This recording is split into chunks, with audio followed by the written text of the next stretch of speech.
할렐루야. 네, 감사합니다. 날씨가 덥기도 덥지만 습기가 엄청나게 높습니다.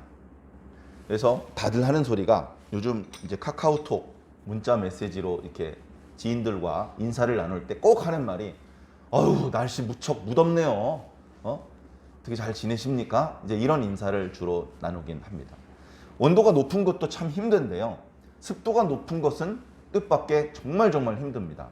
그러면 이제 습도가 낮으면 온도가 높아도 견딜만 하냐? 온도가 높은 것도 쉬운 문제는 아닙니다. 근데 어찌되었건 되게 불편하고요.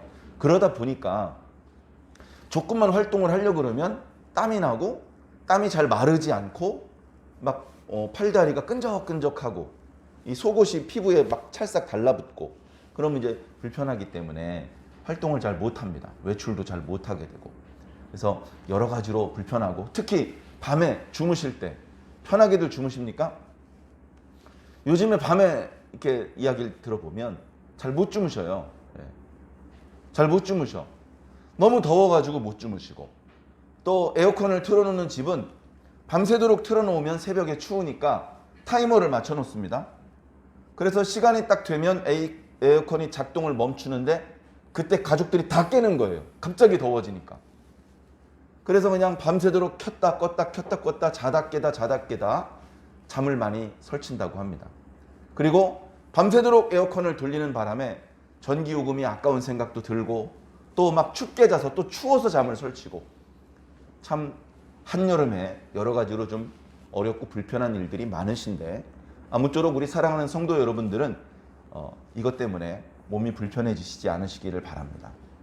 항상 몸과 마음과 영혼이 다 건강해서 무슨 일이 있을 때 무서워서 뒤로 빼는 것이 아니라 항상 준비가 되어 있어서 우르르 달려들어 가지고 그 문제들을 풀어내고 해결해내고 또 일을 해서 열매를 맺어낼 수 있는 그런 저와 여러분들이 되기를 바랍니다.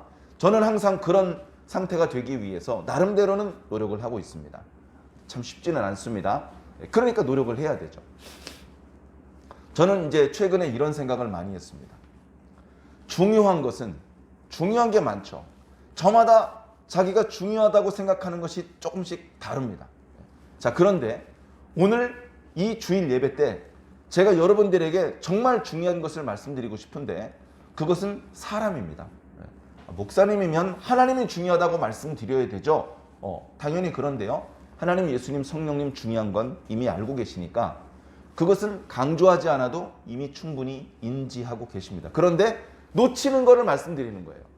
하나님, 예수님, 성령님 중요한 거는 다 아시니까 정말 중요하기 때문에 그야말로 중요하게 생각하고 다루어야 하는데 그렇게 하지 못하는 것 중에 사람이 있습니다. 세상에서 가장 중요한 건 사람입니다. 중요하면 자주 보아야 합니다.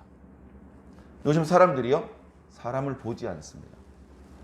사람을 보지 않아요. 사람을 보는 것을 어려워합니다. 사람을 볼 때 직접 보는 걸 무척 어려워하고요. 모니터로 보고 싶어 합니다. 모니터. 엄밀한 의미에서는 어떻습니까? 모니터는 사람이 아니에요. 모니터를 볼 때 나는 그 사람을 보고 그 사람은 나를 못 보는 이런 상황을 좋아합니다. 숨어서 훔쳐보는 걸 좋아하는 것이죠. 그래서 모니터 보는 걸 좋아하는데 카메라 앞에 서는 건 되게 부담스러워합니다. 카메라가 딱 등장한다고 하면 저 뒤로 피합니다. 특정한 문제가 있는 어떤 사람만 그런 게 아니고요. 오늘 우리들의 시대에 대부분의 사람들이 그렇습니다. 자, 그런데 근본적으로 사람을 중요하게 생각하고 그래, 나도 사람이잖아요. 나도 남을 중요하게 여겨주고 남에게서 중요하게 여김을 받아야 됩니다.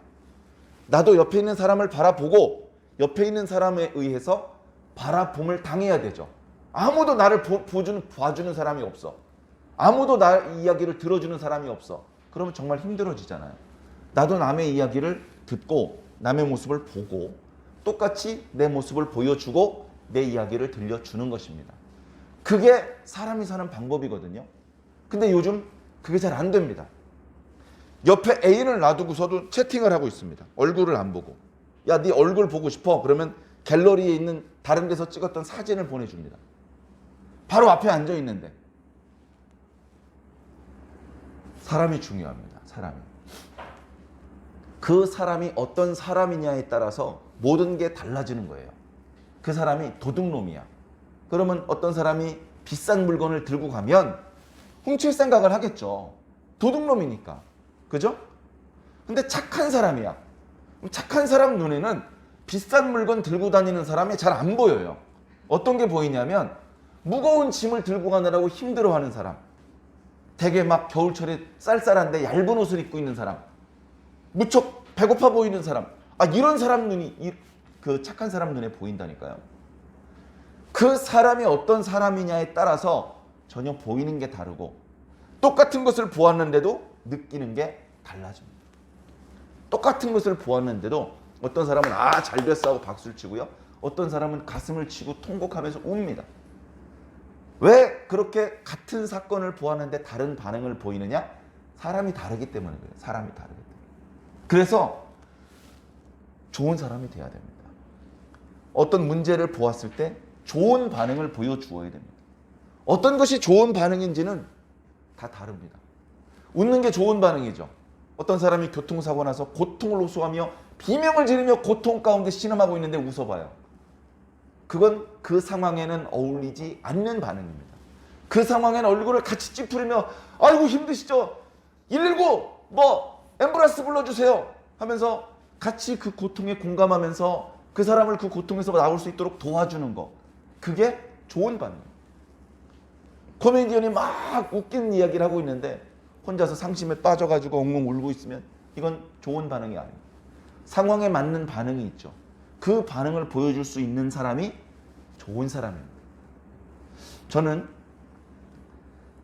지금 이제 50년 넘게 저라는 인간이 이렇게 만들어져 왔습니다. 무엇이 저를 만들었을까? 열심히 밥을 먹었죠. 밥이 저를 만들었습니까?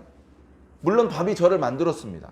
그러나 제가 먹은 밥은 얼마 안 지나서 다 뒤로 배설이 돼서 나갑니다.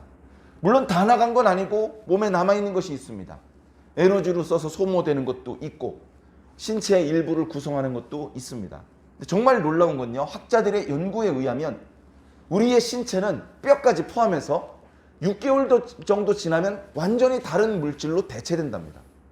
현재 우리 몸을 구성하는 물질들은 여러 가지 방법으로 몸 밖으로 배출이 되는 거예요. 그리고 우리가 섭취한 것들을 통해서 새롭게 우리들의 신체를 만들어내서 계속 대체가 된다고 합니다. 그러니까 물질이 나다라고 말하기에는 좀 어려운 것 같아요. 6개월 전에 내 몸을 구성하던 물질들은 전부 다른 곳에 흩어져 있는데 어느 게 납니까?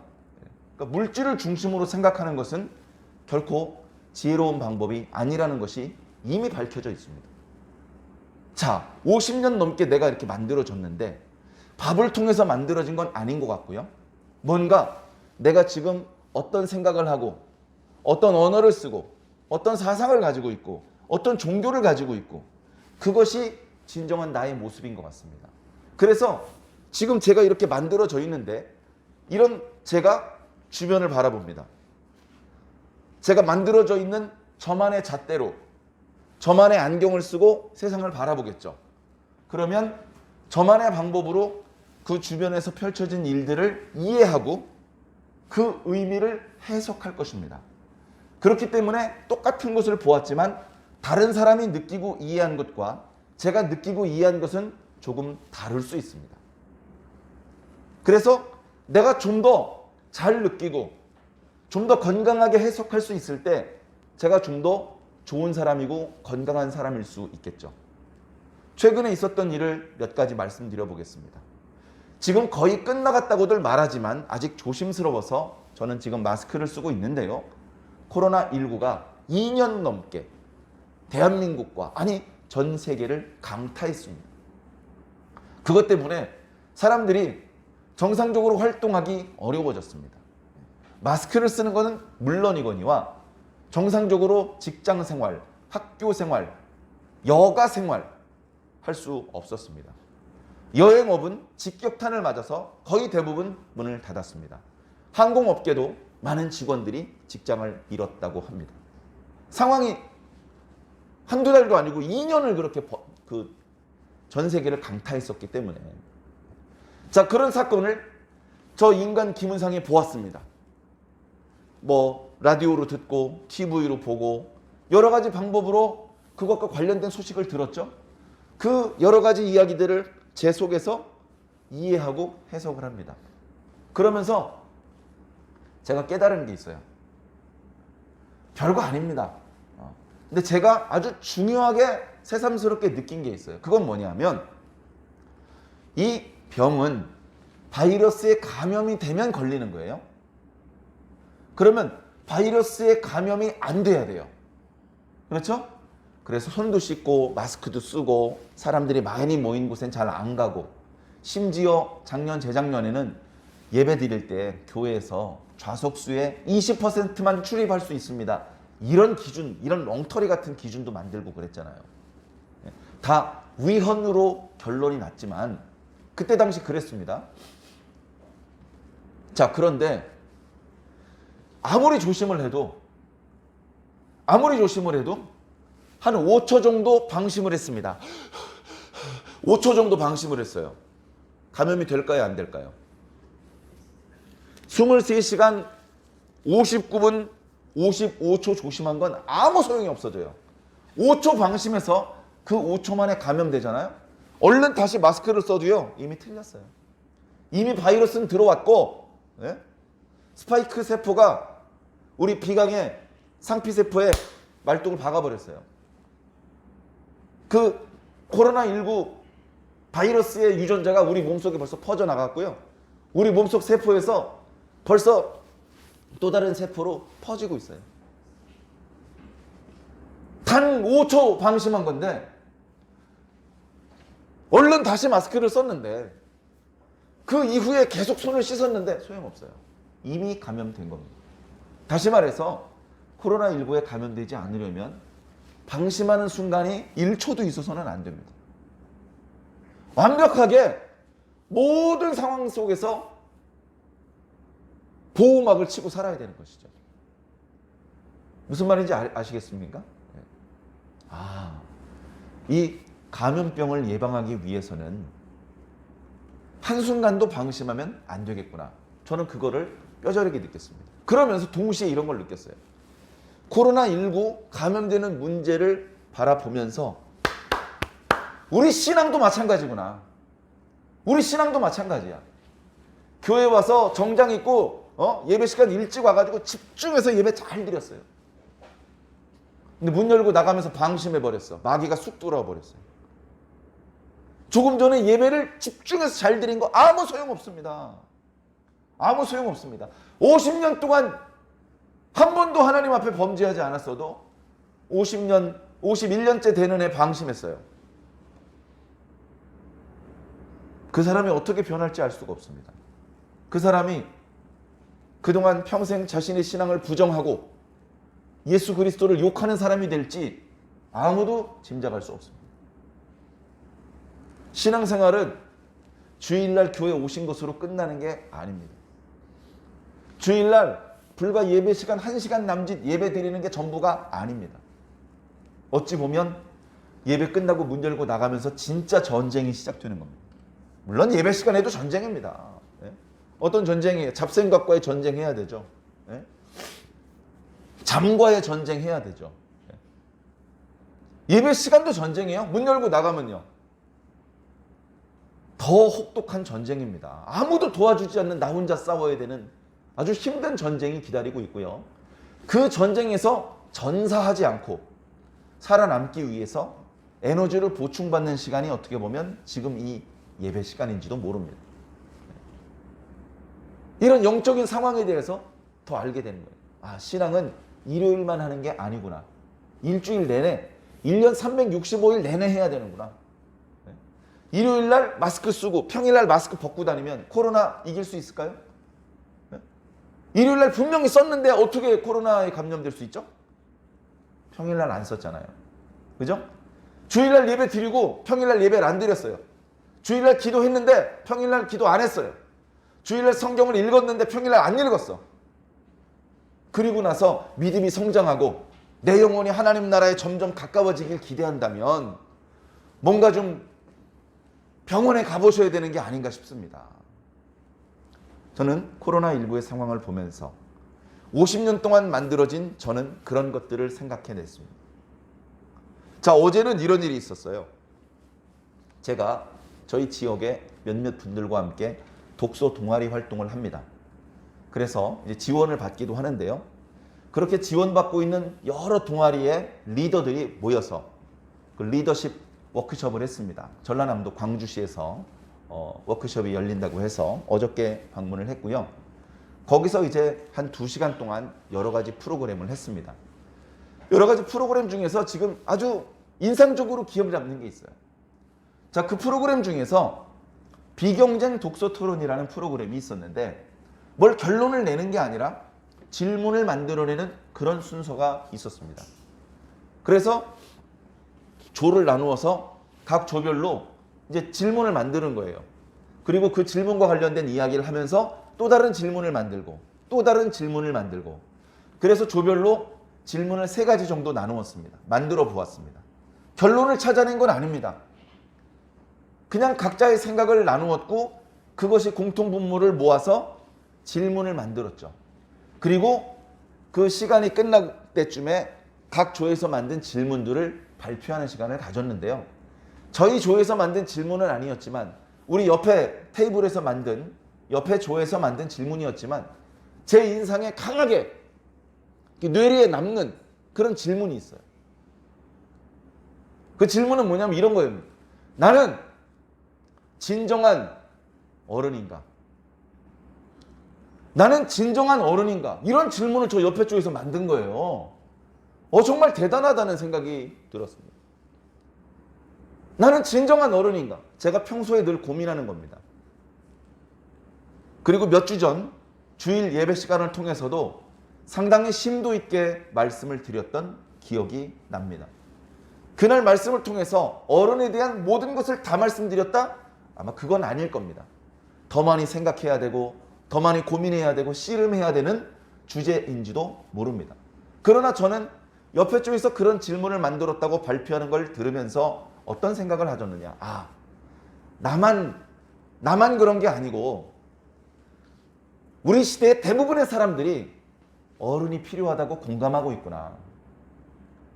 나만 어른이 필요하다고 생각한 것이 아니고 우리 시대의 대부분의 사람들이 어른이 필요하다고 공감하고 있구나. 어른이 너무너무나 필요한데 어른이 없다고 공감하고 있구나. 그래서 어른이 좀 돼야 되겠다라고 어른이 무엇인지에 대해서 고민하기 시작했구나. 이제 그런 것들을 저는 마음으로 느꼈습니다. 전혀 기독교 신앙과 조금은 상관이 없는 그런 모임에서도요. 저는 말씀과 어떤 신앙이라는 관점에서 그 자리에서 나누게 된 이야기들을 생각할 수 있었던 것이죠. 어떻게 보면 52년 동안 제가 그렇게 만들어진 건지도 모릅니다. 상당히 이게 중요한 거예요. 상당히 중요한 거예요. 제가 또요, 취미로 이제 교회도 화분으로 장식을 이제 많이 하는데요. 원희의 취미가 생겼어요. 원래 그걸 잘하던 사람이 아닙니다. 많은 분들이 저희 집에, 저희 교회에 화분과 같은 것들을 선물해 주시면 그날로부터 말라 죽고 누렇게 떠서 죽고 물러서 죽고 수도 없이 많은 화분을 죽였었습니다. 우연한 기회에 원희에 대해서 배우게 되었고 이제 그때부터는 잘 안 죽입니다. 물론 전혀 안 죽이는 것은 아닙니다. 저희 교회 입구에 보면 조그만한 고무나무가 있습니다. 모양이 수영을 이렇게 예쁘게 다듬지 않아서 이리저리 삐쭉삐쭉해서 한번 큰맘 먹고 가위를 들고 가지를 잘라주었습니다. 그래서 모양을 어느 정도 좀 다듬은 것이죠. 그렇게 해서 잘려 나온 것들은 버리지 않고 또 마디마다 잘라서 화분에 심어 주었습니다. 잘하면 거기서 뿌리가 내려서 또 다른 고무나무 한 그루가 만들어질 수 있기 때문에 그렇습니다. 제가 욕심이 많잖아요. 한 마디도 버리지 않고 조심스럽게 자르고 그리고 균이 하나도 없는 상토로 이렇게 화분을 준비를 해서 거기에 하나하나 꽂아 주었습니다. 말르면 안 되기 때문에 큰 스티로폴 상자 같은 데 집어넣어서 바닥에 약간 물이 깔리게 그렇게 관리를 해 주었습니다. 그리고 오며 가며 보는 것이죠. 이게 원예를 하면요, 자기가 기르는 그 식물을 정말 주의 깊게 보게 됩니다. 왜? 이렇게 소홀하게 보면요 또 죽어요. 물론 까칠하지 않아서 조금 소홀하게 관리를 해도 건강하게 잘 살아나는 생명력이 강한 그런 품종도 있지만, 예민한 녀석들은 아차 하는 순간에 말라 죽습니다. 회복이 안 돼요.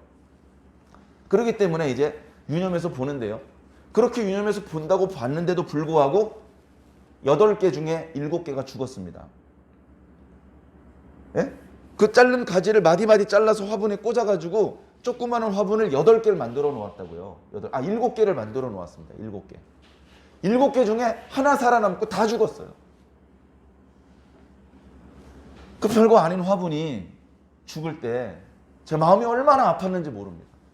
그거 죽어도 제가 크게 손해보는 거 없어요. 그 뭐 몇백 원이나 손해받겠습니까?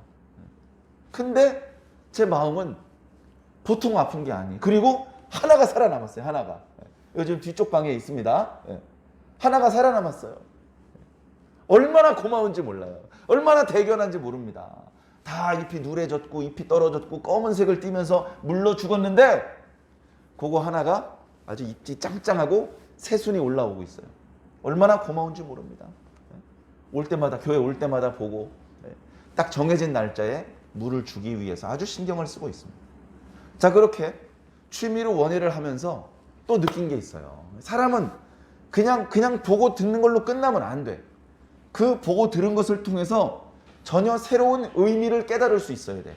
전혀 새로운 의미와 연결을 지을 수 있고 전혀 새로운 것들을 해석해낼 수 있어야 됩니다. 저는 그 원예를 하면서 사람을 그렇게 유심히 봐야 되는구나. 중요한 건 사람이구나. 식물이 중요한 게 아니라 사람이 중요한 겁니다. 제가 오늘 말씀 첫 시간에 첫 마디가 사람 중요하다는 말씀으로 시작했잖아요. 사람이 중요하구나.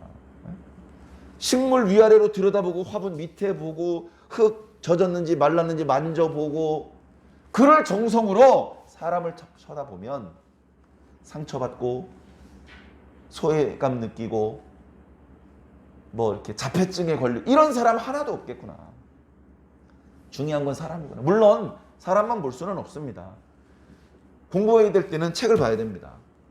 친구들과 영화 보러 영화관 가서 영화 스크린 안 보고 옆에 같이 간 사람 얼굴 볼 수는 없죠. 그죠? 자기가 보아야 될 게 있습니다.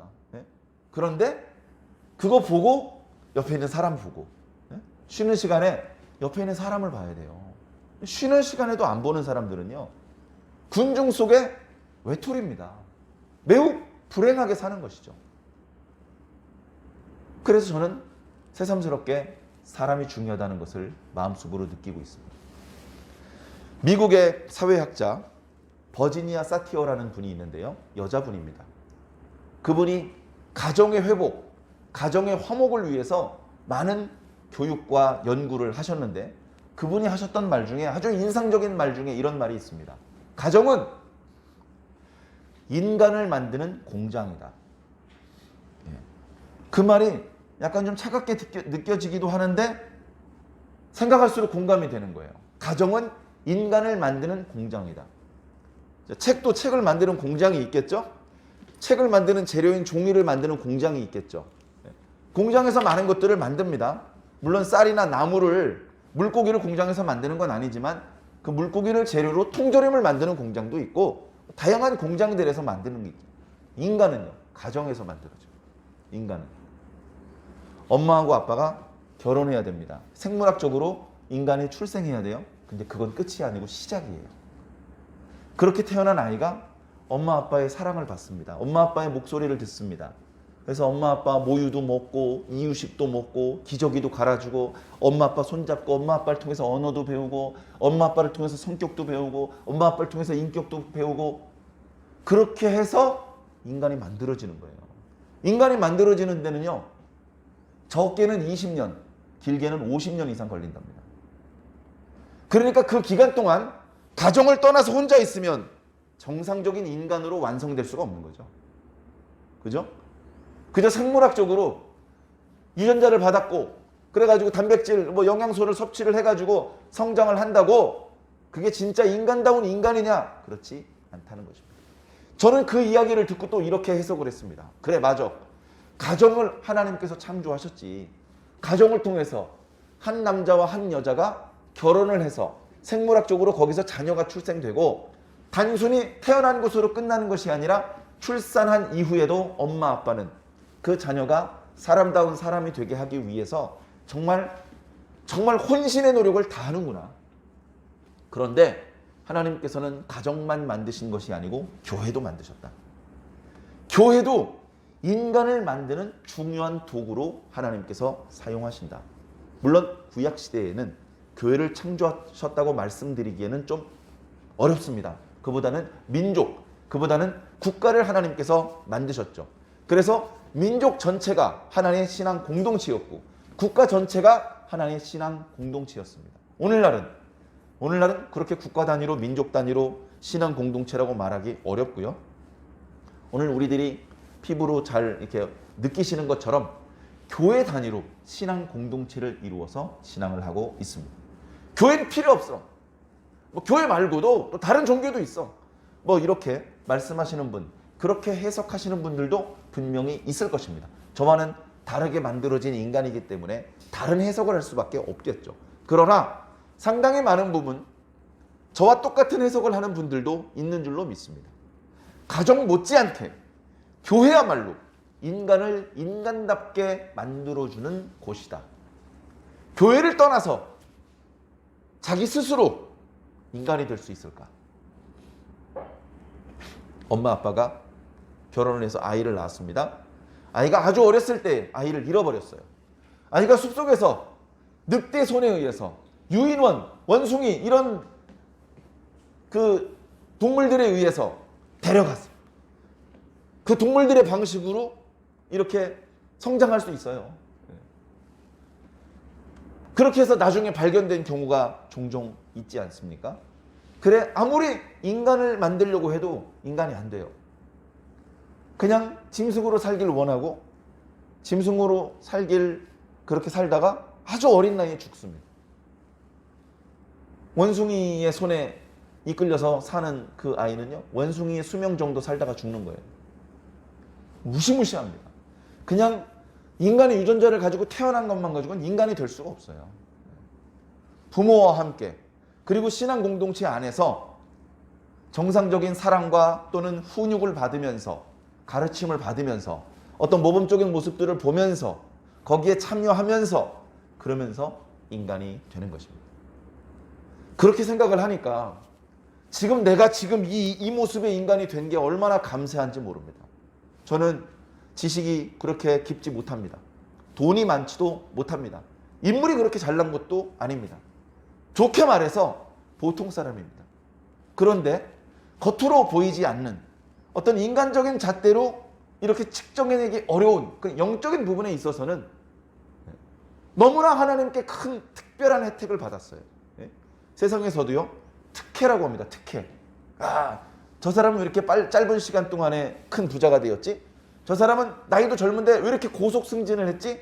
특혜를 받았구만, 특혜를 하면서 부러워하면서 욕을 합니다. 근데 영적인 특혜에 대해서는 아무도 부러워하지도 욕을 하지도 않습니다. 그러나 다른 사람은 잘 이해를 못하겠지만 전 스스로 내가 이렇게 하나님의 놀라운 사랑과 은혜를 입었다는 게 너무나 다행이고 너무나 감사하고, 그런 은혜를 입은 인간으로서 주변에서 벌어지는 여러 가지 일들, 금방 예를 들었던 거죠. 원예를 하는 거, 독서 활동을 하는 거, 또 코로나19의 상황을 바라보는 거, 그런 것들을 통해서도 지혜를 얻을 수 있어요. 지혜를. 물론 성경 말씀을 통해서도 지혜를 얻는데 그 밖에 내 주변에서 벌어지는 일상의 모든 일들을 신앙적인 관점에서 바라보고 해석해낼 수 있는 능력을 하나님께서 주셨다는 겁니다. 이게 쉬운 게 아닙니다. 이게. 영국에 아일랜드라는 곳이 있어요. 가보면 면적도 너무너무나 작고요. 인구도 얼마 안 됩니다. 그렇게 코딱지만한 땅덩어리에서 노벨 문학상을 받은 친구가 4명이나 나왔답니다. 우리나라는요, 1명도 배출을 못했어요. 후보로 이름 몇 번 오른 게 무슨 의미가 있습니까? 근데 그 아일랜드에서요 4명이나 배출했어요. 4명이나. 야, 이거 서양 사람들끼리 자기 편만 두둔해 주는구나. 이거 편파적이다. 근데 아일랜드에 가보면요, 거기에 펼쳐진 대자연이, 아, 그래서 노벨 문학상이 여기서 나왔구나 라는 것을 공감할 수 있답니다. 태어나서 얼마 안 됐을 때부터 가로 그 전후 좌우 위아래가 회색빛 콘크리트로 되어 있는 그런 곳에 갇혀서 지내면서 노벨 문학상이 나올 수 있을까요? 불가능합니다. 불가능하죠. 그러나 하나님께서 만들어 놓으신 대자연, 그게 또 고정되는 게 아니고 움직여요. 바람도 불고 파도도 치고, 바람 소리, 새 소리, 바람 소리, 뭐 파도 소리, 더워졌다 추워졌다, 그런 모습들을 보면서 감탄을 하고, 그 감탄과 감동이 문학으로 표현되었을 때에 모든 사람들이 공감할 수 있고 감동할 수 있는 작품이 되고 그런 큰 상을 받게 되기도 하는 것입니다. 우리 각자의 환경이 중요합니다. 하나님께서 저를 저 나름대로의 방법으로 이렇게 인도해 오셨는데, 어찌 보면 여러분들도 여러분 한 사람 한 사람 개별적으로 하나님께서 특별히 관리를 해 오셔서 지금 여러분의 모습으로 만들어 오신 것일 것입니다. 여기서 끝나는 것이 아니고, 여기서 멈추는 것이 아니고, 계속해서 여러분들은 더 좋은 인간으로, 더 좋은 신앙인으로, 더 좋은 일꾼, 더 좋은 제자, 더 좋은 하나님의 백성으로 업그레이드 되셔야 됩니다. 지금 이 완성된 분 있습니까? 지금 당장 하나님의 나라가 임해도 당당하게 난 들어갈 수 있어 자신 있는 분이 있습니까? 우리는 우리 스스로의 부족함을 구체적이든 막연하게든 느끼고 있습니다. 그것을 잊어버리지 말고, 그것 때문에 스스로를 너무 낮춰볼 것은 아니지만 그것 때문에 우리 스스로 늘 겸손할 수 있어야 될 것입니다. 자, 그런 관점에서 오늘 성경 말씀도 바라보아야 될 줄로 믿습니다. 오늘 성경 말씀은요 12절부터 17절까지니까 분량은 그렇게 길지 않습니다. 그리고 내용이 12, 13절 사도 바울의 어떤 행적의 일부분에 대한 설명과, 그리고 그것과는 무관한 14절부터 마지막 절까지 있었던 뭔가 지금 되어지는 일들 중에 사도 바울이 뭔가 깨닫고 생각하고 해석해낸 것에 대한 설명의 부분, 이렇게 이제 나눠져 있는데요. 그 말씀을 읽을 때도 마찬가지예요. 아니, 어떻게 이런 사건을 통해서 사도 바울은 이걸 깨달았지? 아니, 이런 사건을 통해서 어떻게 사도 바울은 이런 식으로 말할 수가 있지? 이건 베드로한테 배운 것도 아니고 야고보한테 배운 것도 아니네. 사도 바울만의 독특한 거네. 어떻게 사도 바울은 이렇게 독특하면서도 기발한 표현들을 말할 수 있었지? 하나님께서 사도 바울이라는 인간을 그렇게 만드신 거예요. 그런 인간이 만들어지고 나니까 그게 나오는 거예요. 여러분, 쇠를 다루는 사람이 뚝딱뚝딱 녹이기도 하고 달구기도 하고 갈아내기도 하고 여러 가지 방법을 써서 나팔을 만듭니다. 나팔을 잘 만들 수도 있고 잘 못 만들 수도 있어요. 잘 만든 나팔은 초보자가 불어도 아름다운 소리가 나는 겁니다. 잘 못 만든 건 아무리 유능한 연주자가 연주를 하려고 해도, 아무리 조심을 해도 이상한 소리가 날 수밖에 없어요. 그죠? 사도 바울이라는 인간을 하나님께서 환상과 계시로 만드셨어요. 세상의 학문으로는 그렇게 만들어질 수 없는데 하나님께서 직접 아주 심혈을 기울여서 사도 바울이라는 사람을 만드셨어요. 그리고 나니까 사도 바울 입만 열면 복음이 나오는 거예요. 입만 열면 생명의 말씀, 지혜의 말씀, 능력의 말씀 쏟아져 나오는 거예요. 그걸 누구한테 받아 읽은 게 아니고, 그런 인간이 만들어지고 나니까, 그런 악기가 만들어지고 나니까 그냥 불어 제끼기만 하면 아름다운 소리가 나오는 겁니다. 사도 바울의 상황이 좋지 않아요. 사도 바울의 마음이 그렇게 좋지가 않다고요. 왜 사도 바울의 마음이 이렇게 좋지가 않으냐? 마음이 무겁고 눌리고 있고 근심이 있고, 이게 해결이 얼른 안 되고 있어요. 원인은요 바로 고린도 교회 성도들 때문입니다. 그런 마음의 무게, 그런 어떤 아픔, 그런 것들 때문에 고린도 전서 말씀도 쓴 것이고요. 고린도 전서 말씀과 후서 말씀 사이에 눈물의 편지라고 이름 붙여진 편지도 쓴 것입니다.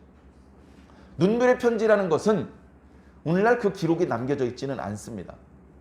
근데 고린도 후서에 우리가 며칠 전에 묵상했던 말씀에 그래서 내가 너희에게 눈물로 썼다 라고 기록이 있기 때문에 전달되지는 않지만 그 내용이 우리들에게 전해지지는 않지만 사도 바울이 고린도 전서 후서 말씀 말고도 편지를 몇 차례 썼나 보다, 그렇게 이제 우리가 알 수 있는 것이죠. 자, 눈물로 편지를 썼습니다. 눈물로 편지를 쓴 이유는 어떤 마음의 불편함이 있기 때문이죠. 요거 설명하면 시간이 좀 길어질 텐데 뭐 간단히 한번 설명드려 보겠습니다. 고린도 교회에 여러 가지 문제가 있어요. 그 문제를 스스로 해결하지 못하고 사도 바울 선생님께 도움을 청합니다. 그래서 고린도 전서 말씀과 같이 긴 편지로 각각의 문제들을 이렇게 저렇게 해결하십시오라고 답을 주기도 했었습니다. 근데 그것으로 충분할 수가 없죠. 선생님이 아무래도 직접 방문해 주시는 것이 좋을 것 같습니다. 그래서 사도 바울이 고린도 교회에 방문을 했었습니다. 가서 보니까 전에 들은 것보다 더 심각한 문제들이 있었어요. 그 문제들을 해결하려다 보니까 문제를 일으킨 사람들 책망할 수밖에 없었습니다. 그 문제를 지혜롭게 해결하지 못하는 책임자들도 책망할 수밖에 없었습니다. 책망하고 그리고서 헤어졌습니다. 그리고서 헤어지다 보니까 남아있는 고린도 교회가 크게 위축이 됐습니다. 사도한테 야단 맞고서 뭐 그렇게 신나는 일이 있겠습니까? 문제는 좀 해결되는 것 같은데 전체적으로 풀이 확 죽어버렸죠.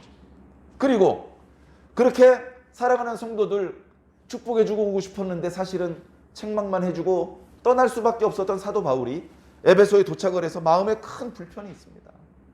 아이고, 내가 너무 심하게 책망한 것 같아. 위로해주고 격려해주고 용서해주고 축복해주고 왔어야 되는데 그걸 못한 것 같아. 너무나 마음이 답답해. 그래서 눈물의 편지를 쓴 겁니다. 이 눈물이요, 억지로 눈물의 편지를 썼다 그러면 이 사람들이 조금 나를 좋게 봐줄까? 그래가지고 어거지로 눈물을 짜내서 편지지 위에 한 방울 떨어뜨린 게 아니고 끝없이 눈물이 쏟아져 나오는 거예요. 끝없이. 아유, 왜 이렇게 눈물이 나오지? 이거 빨리 그치고 편지를 마무리해야 되는데 눈물이 계속 쏟아지는 거예요. 그런 진심 어린 사람과 그 사람 때문에 쏟아지는 눈물을 참아가며 편지를 써서 보냈습니다. 편지를 써서 보낸 사람의 심정이 어떤지 아십니까? 요즘은 편지를 잘 안 보니까. 요즘 뭐 문자 보냈죠, 문자. 요즘 카카오톡이라는 프로그램은 상대방이 내가 보낸 문자를 읽었는지 안 읽었는지 표시를 해주더라고요. 상대방이 내 편지를 읽었는지, 내 편지를 읽고 어떤 생각인지, 어떤 반응을 보이는지 그게 궁금한 거예요. 그게 궁금한 거예요. 자, 사도 바울이 편지를 썼습니다. 눈물의 편지를.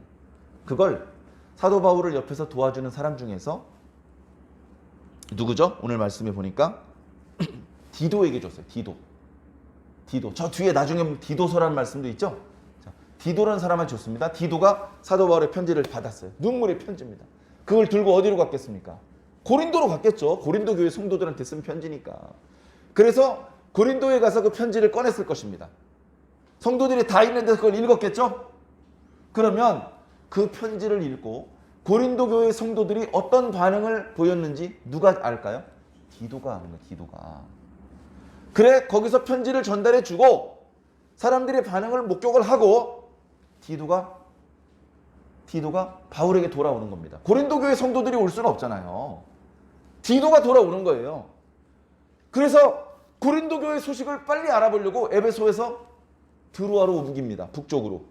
그 에베소 지방에서 북쪽 마케도니아 지방을 지나서 빌립보를 지나 드로아를 통해서 이제 에베소로 내려오는데 그 길목으로 조금이라도 그 소식을 빨리 들을까 해서 드로아에 올라갑니다. 드로아에. 올라갔는데 거기서 디도를 기다리면서 사도 바울이 뭘 했냐 봤더니 전도를 했네. 이게 그런 인간을 만드셔서 입만 열면 복음이 쏟아지는 그런 사람을 만드시다 보니까 드로아에서도 자연스럽게 복음을 전하기 시작을 했는데 웬걸 사람들이 거부하지 않고 복음을 잘 받아줘요. 어떤 사람이 사도 바울의 말씀을 듣더니 아니 이건 전에 들어본 적이 없는 말씀이네. 이거 봐, 작은 아들 오라 그래. 가족들 다 불러 모아 해가지고 전도의 문이 활짝 열리는 게 느껴져요. 전도의 문이 열리면 사도 바울이 얼마나 기쁘겠습니까? 사도 바울이 기뻐하질 않아요. 주님께서 전도의 문을 열어주셨는데도 별로 기쁘지가 않아. 왜? 디도를 못 만났어. 디도를 만나야 돼. 디도를 통해서 자신의 눈물의 편지를 읽은 고린도 교회 성도들의 반응이 어떤지 들어야 돼. 그들의 반응이 선생님과 같은 마음으로 울던데요. 그들이 회개하던데요. 이런 얘기를 듣고 싶은 거예요. 그 얘기를 듣고 싶은데 디도를 못 만났어요. 마음이, 전도의 문이 열리고 있는데도 마음이 불편한 거예요. 그래 어떻게 합니까? 그 드로아에서 전도됐던 사람들이랑 급하게 작별을 해요. 원래 드로아 지역에 복음을 전하기 위해서 간 게 아니었거든요. 거기 신앙을 잘하는 사람 중에서, 여건이 맞는 사람 중에서 장로로 임명을 하고 거기 교회를 하나 세우고 이렇게 할 마음이 아니었기 때문에 잠깐 있다가 돌아올 수밖에 없었습니다. 자, 그 이야기를 전해주면서 갑자기 14절 이하의 말씀은 전혀 새로운 말씀을 주셔요. 내가 디도를 만나지 못해서 마음이 답답하긴 한데 난 그래도 하나님께 감사합니다. 이게 신앙인의 모습입니다. 우리가 그동안 시편 말씀 여러 편의 탄원시를 묵상할 때도 같은 말씀을 드렸습니다. 어려움을 당하니까 탄식하면서 하나님의 도와주심을 기도하는 거예요. 그런데 어려움이 끝나지 않았는데도 벌써 감사를 시작하는 거. 이게 신앙인의 모습이라는 겁니다. 고난이 완전히 끝나는 거 확인하고 그때 감사하는 게 아니고, 전혀 이 고난이 작아질 기미가 보이지 않는데 벌써 감사를 시작하는 거예요. 사도 바울의 마음은요, 아직 해결이 안 됐어요. 그런데도 뭐라고 고백하고 있습니까? 항상 우리를 그리스도 안에서 이기게 하시는 하나님께 감사한다. 그리스도인은 이깁니다. 자, 그리스도인, 이김. 그리스도인이 이길 수밖에 없는 것은요, 냄새가 나기 때문이에요. 냄새. 이 원문에는 같은 단어인데 냄새라고 했다가 향기라고 했다니까 헷갈리죠. 우리가 향기라는 말, 냄새라는 말을 들으면 다 코로 후각적으로 뭔가 느끼는 거라는 건 알아요. 근데 평소에 냄새라고 했을 때는 조금 부정적인 냄새를 가리킬 때 쓰고, 향기라고 했을 때는 좀 좋은 긍정적인 냄새를 가리킬 때 쓰는 건데요. 어떤 그 단어에서 느껴지는 긍정과 부정은 생각하지 마시고 들어보시기 바랍니다. 그리스도인, 그 냄새가 안 나면 그리스도인도 아닌 거예요. 그죠? 드로아에 갔어, 사도 바울이. 거기 가서 디도 만나러 간 거잖아요. 그 드로아 항구에서 디도를 기다리는데 안 와. 만나는 사람하고 아무 소리 안 하고 입 다물고 있어요. 냄새를 풍기지 않는 거잖아요. 그리스도인도 아닌 거예요. 그럼 이길 수 있을까요? 이기지도 못하는 거지. 아무것도 아닌 거예요. 그런데 그리스도인으로서 냄새를 풍기다 보면 이기게 된다는 겁니다. 이기게 돼요. 이 냄새가요, 어떤 냄새냐? 이어지는 말씀을 보면 우리는 구원받은 자들에게나 망하는 자들에게나 하나님 앞에서 그리스도의 향기다. 그냥 냄새가 아니고 그리스도의 향기예요. 그런데 구원받은 사람들에게만 향기가 아니야. 망하는 사람에게도 향기라는 거예요. 저는 이 말씀을 읽으면서 뭔가 폭탄이 생각났습니다. 폭탄. 자, 여기 사람들이 있어요. 이 사람은 구원받은 사람인지 멸망을 받은 사람일지 몰라요. 그냥 저쪽에 사람들이 있어요. 그런데 거기에 그리스도인이 접근을 합니다. 그래가지고 예수 그리스도의 향기를 폭탄처럼 꺼내놔요. 그러면 어떻게 되느냐? 균열이 생깁니다. 균열이 생깁니다. 어떤 사람에게는 생명으로 가는 냄새가 되고 어떤 사람에게는 사망으로 가는 냄새가 되는 거예요. 이 냄새가 풍겨지기 전에는 그냥 보통 사람이고 그냥 저쪽 마을에 사는 사람일 뿐입니다. 근데 냄새가 풍겨지는 순간 거기 다 한 덩어리인 줄 알았던 사람들이 갈라져요. 이 분열은 하나님의 종이 부정적인 의미에서 사람들을 막 이간질하고 그런 의미가 아니에요. 영적인 의미입니다. 영적인 의미. 이렇게 이해를 해보시면 좋을 것 같습니다. 아이들이 모래시장에서 놀고 있어요. 거기에 모래가 깔려 있죠. 그래야 좀 놀다가 넘어지더라도 안 다치기 때문에 모래시장에서 놀곤 합니다. 그런데 거기에 아주 강한 자석을 들고 가면 그 모래 중에 철 성분이 들어있는 조각이 있어요. 많지는 않지만.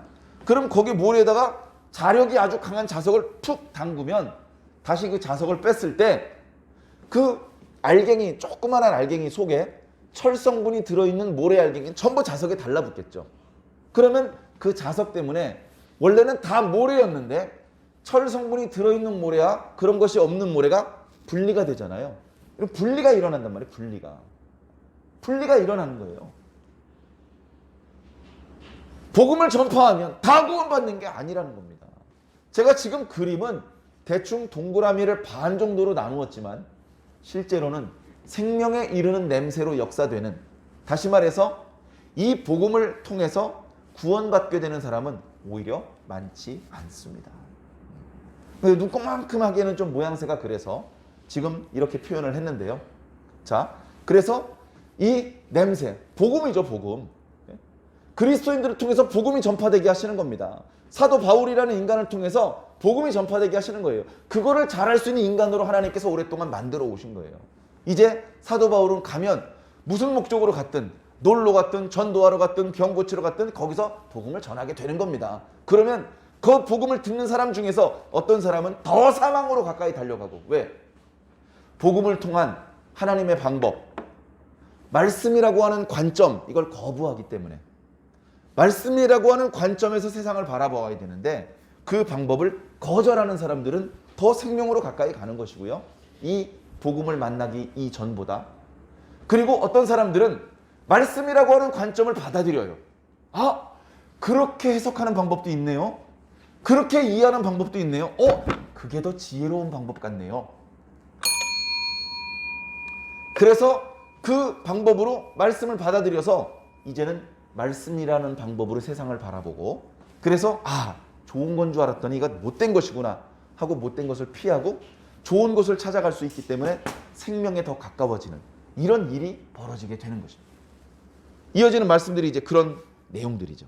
16절, 이 사람에게는 사망으로부터 사망에 이르는 냄새요, 저 사람에게는 생명으로부터 생명에 이르는 냄새라 누가 이 일을 감당할 수 있겠느냐. 복음을 전했을 뿐인데 이런 분리가 일어난다. 이건 내가 의도했던 것이 아닌데 이런 일이 자꾸 일어나는 걸 어떻게 감당하냐. 빌립보에서도 그랬고, 베레아에서도 그랬고, 데살로니가에서도 그랬고, 고린도에서도 그랬고, 아덴에서도 그랬고, 가는 곳마다 똑같은 현상이 벌어지더라는 겁니다. 그럼에도 불구하고 우리는 그리스도의 향기로 일할 수밖에 없다. 냄새는요, 이게 덮기가 어렵습니다.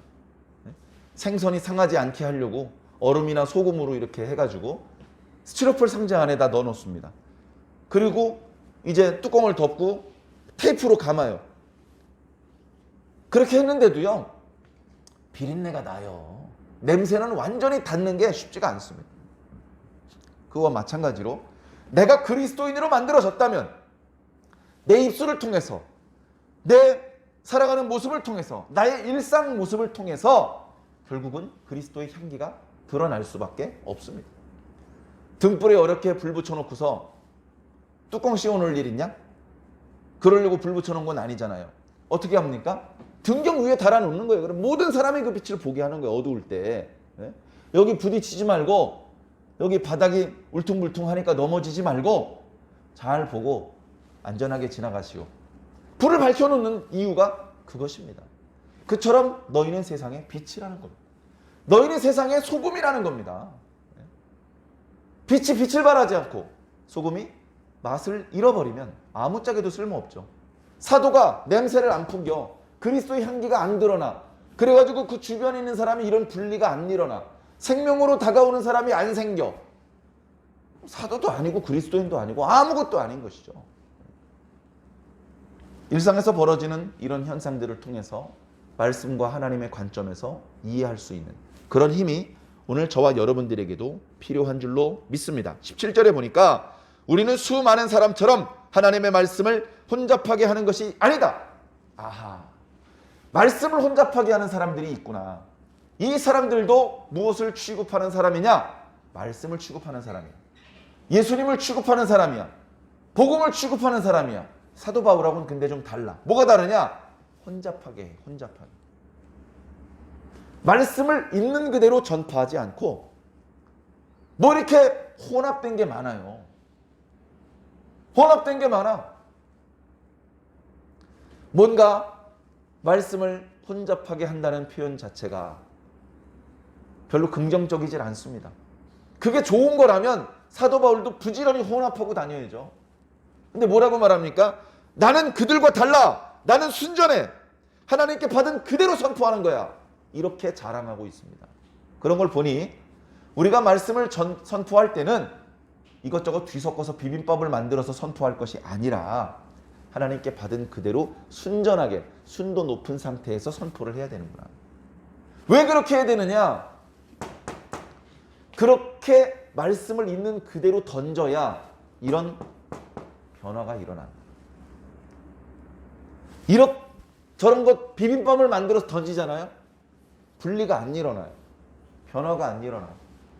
능력이 안 나타난단 말이에요.